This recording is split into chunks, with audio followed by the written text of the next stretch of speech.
ఉత్తరాంధ్ర జిల్లాల ఆరాధ్య దైవం సింహాచలం శ్రీ వరాహలక్ష్మి నారసింహుని డోలోత్సవం ఘనంగా జరిగింది. స్వామివారి వార్షిక కళ్యాణోత్సవాలలో భాగంగా ప్రతి ఏటా హోలీ పండుగ రోజున ఆ సింహాద్రి అప్పన్న తన సోదరి అయిన పైడితల్లి అమ్మవారి కుమార్తెలు శ్రీదేవి భూదేవిలను తనకిచ్చి వివాహం చేయమని కోరుతారు.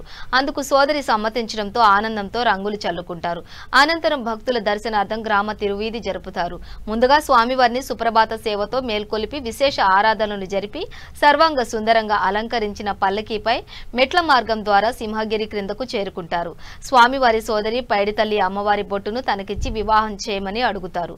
అక్కడి నుండి స్వామివారి వరాహ పుష్కరిణికి చేరుకుని వసంతోత్సవం, చూర్ణోత్సవం కార్యక్రమాలు జరిపి భక్తులకు దర్శన భాగ్యం కల్పిస్తారు.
కళ్యాణ